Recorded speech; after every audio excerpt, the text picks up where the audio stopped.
We're talking about Kiko, yung gustong ipahukay. Yung mga boto ni Marcos Sr. Gusto niyang pabotohin yung mga Marcos loyalist kay Kiko Pangilinan na gustong hukayin ng mga boto ni Ferdinand E. Marcos at pinigilan na malibing si Ferdinand Marcos Sr. sa libingan ng mga bayani. Ito yung mga magkakapit-bahay na magkaaway ng 36 years na nagbabangayan, siraan ng siraan, batuhan ng putik.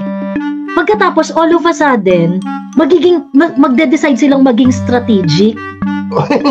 Diba? I do not believe that Antonio Contreras would have a cloud sa pink, sa mga yellow, sa mga ano. He's not a dominant voice, no? And you know, he's not really that smart even if professor siya. But meron siyang post about consolidation, ha? Kaya nga, basahin mo nga.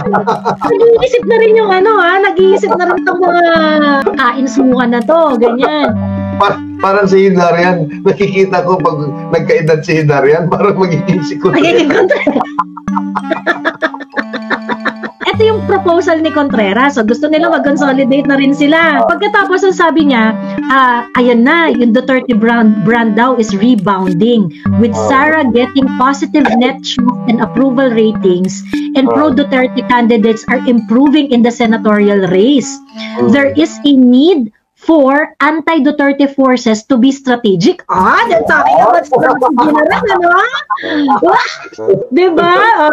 Now you want to talk about strategy. But you know, ang maganda dito is that they are recognizing that the Duterte is becoming a threat.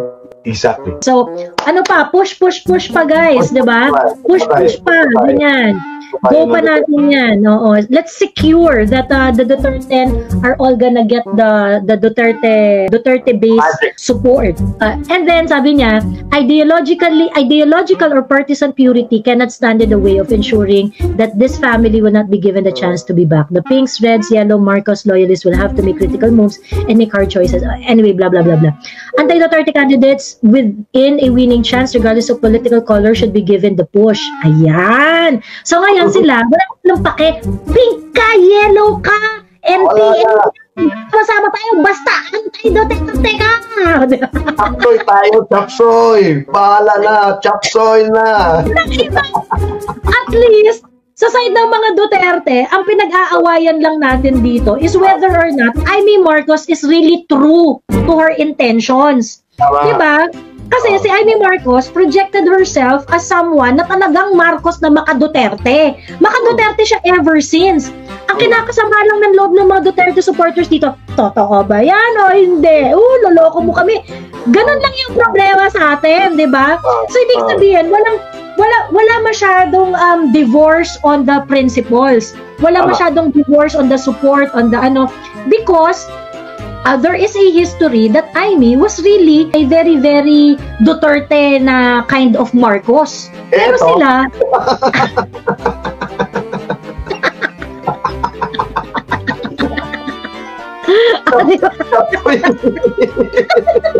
Inamin talaga. Oo. Wala kami nakita na anti-Duterte kayo. Yun yung mag-unite sa inyo. Yung pagiging anti-Duterte niya. Putang ina niyo. Mga prinsipyo. Ewan ko sa inyo, mga bulok. Bakit ba to? Hanggang ngayon, professor pa rin to? Pag ako yung chairman ng Vice President or for Academic Affairs, talagang sisipahin ko. So, ang goal niya talaga, dapat walang Duterte! Kulang na lang, Joey, i-recruit niya yung mga smuggler, yung mga drug lord. Kasi anti-Duterte yung mga yun eh. Makikipag-tsuktsakan siya kay Kerwin Espinosa. At saka sa iba pong mga drug addict at saka drug lords. Okay, mag-unite na kayo! Lahat ng mga anti-Duterte! Lahat ng mga kidnapper! Di ba? Tatanggapin kayo ni Antonio Contreras! Ang inang yan. Grabe talaga. Natatawa talaga ako. Butik na ako mahulog sa upuan ko nung bilasak ko nung share mo yung post na yun. Hindi na to kain suka eh. Yung suka, kinain niya. Tapos kinain pa niya ulit yung tae ng kinakain ng suka. Correct! Diyos me! And they were so proud of it. And they were trying to package it as just being strategic. Tama. Diba? Nakakaloka, Diyos me. Ito. Sabi nga, for example daw, an anti-Duterte Marcos loyalist voting for Bam or Kiko instead of Abalos. Hindi better make sure that Marcoleta or Salvador will not land in the Magic 12. Nilaglag si Abalos. Kaya laki ng gastos ni Abalos. Tapos ipapalaglag ni Abalos. Diba? Nakakaloka. So ngayon, ilalaglag na daw nila si Abalos. At iboto na si Kiko at si Bam. Ito we're talking about Kiko yung gustong ipahukay. Yung mga boto ni Marcos Sr. Gusto niyang pabotohin yung mga Marcos loyalist kay Kiko Pangilinan na gustong hukayin ng mga boto ni Ferdinand E. Marcos at pinigilan na malibing si Ferdinand Marcos Sr. sa libingan ng mga bayani. Willing na willing si Contreras na magkaisa silang mga anti-Duterte kahit kumain ng suka tae at itakain ulit yung suka tae at kakainin ulit para lang matalo ang mga Duterte. They will go to that extent. Correct. Para lang patulong yung mga Duterte. Tapos sasabihin nila, hindi na masyado yung Duterte. Hindi yan sustainable.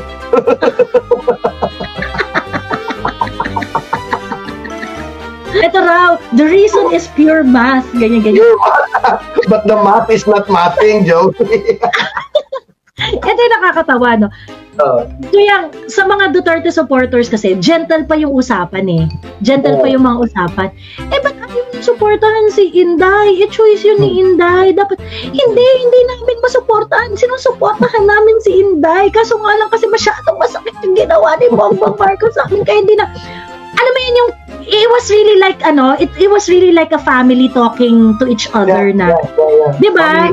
Family issues, trust issues within the family. Trust issues talaga siya. Trust issues siya na na issue. Kumbaga parang yung usapan and I'm so glad na ganun yung problema natin, Na ganun yung problema natin. Na hindi kasi mukha namang okay kasi ganito naman, ganyan. Pero yung sa kanila, invite na nila yung hindi ka pamilya, Joey. Yung sa kabilang barangay, yung lahat ng kriminal, lahat ng tapos para sa isang bahay sila. Oo. Ito yung mga magkakapit-bahay na magkaaway ng 36 years na nagbabangayan, siraan ng siraan, batuhan ng putik. Pagkatapos all of a sudden, magde-decide silang maging strategic. Diba? Are you fucking kidding me? Desperado na talaga yung mga dilawan. Talagang desperado na yun. That's why I cannot trust these people. With anything. I remember Kuyang, talking about strategic alliances because you are aligned with your politics and things like that. Parehas naman tayo ng pinaglalaban, so might as well we form an alliance. Yun yung ideal situation. You look at the same things, you have same goals, and of course, if you are different groups, mas maganda mag-consolidate para mas malakas yung push. So that's the old school alliance. Tactical alliance, we may not agree with each other.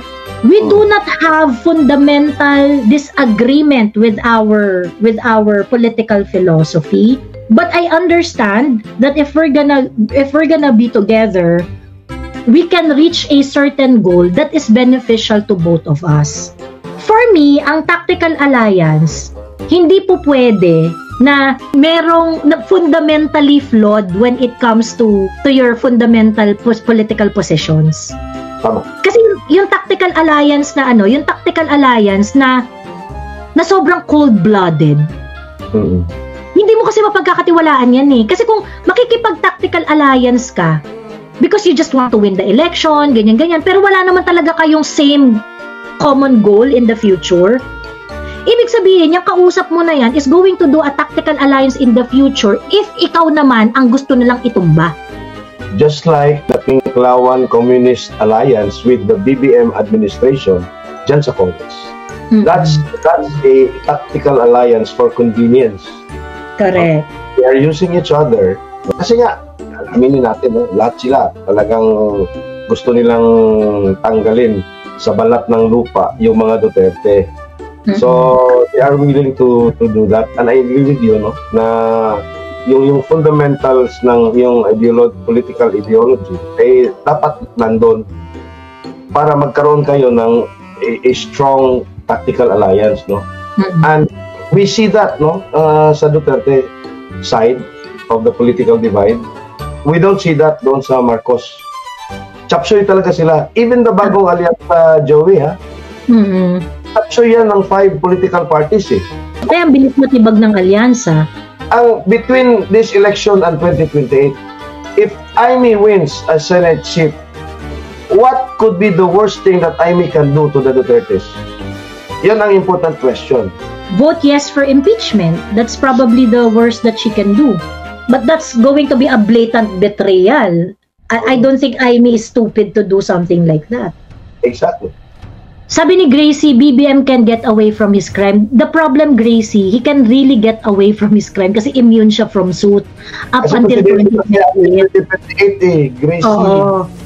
Up until 2028. So actually, for BBM to be accountable sa mga crimes niya, kailangan matapos yung term niya or at least wala na siya sa office. And for that, it's not in the hand of Amy Marcos. It's in the hand of whoever's going to be the president after BBM. Yung BBM can get away from his crime. Ang problema kasi immune naman talaga kasi siya from suit, eh. So he can really actually get away from his crime as long as presidente siya. When Amy called for that hearing, she was already decided. Ilalaglag ko na yung kapatid ko. Amy conducting that hearing was telling the Filipino people, without exactly telling the Filipino people, Marcos Jr. is responsible for the kidnapping of Pierre. Yun ang ginawa ni Amy.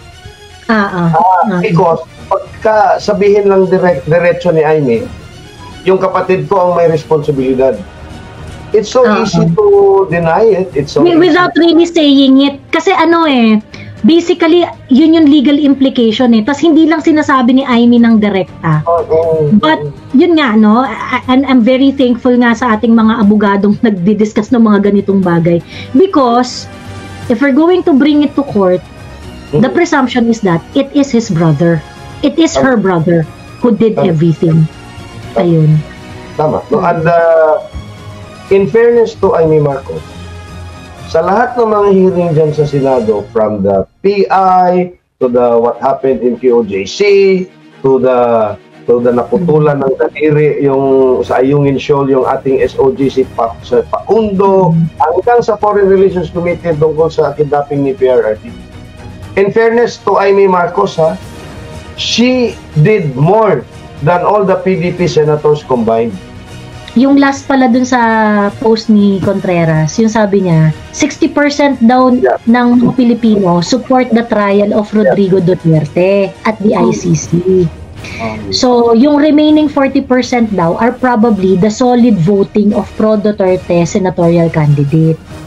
Tapos yung 60% daw, yun doon daw nagkalat yung mga yun. Yung chapsuy, ganyan-ganyan.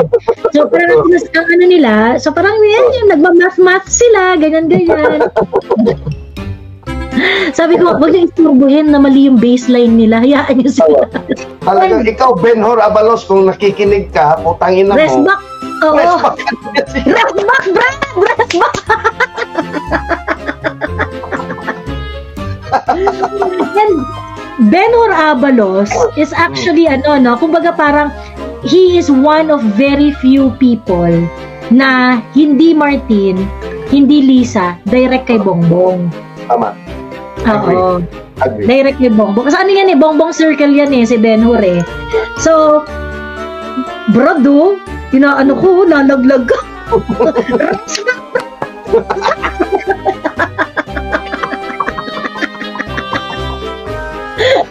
Respakan mo na, Ben-Hur. It's your time to shine. Putangin mo. Nakita mo ang pangil mo, di ba?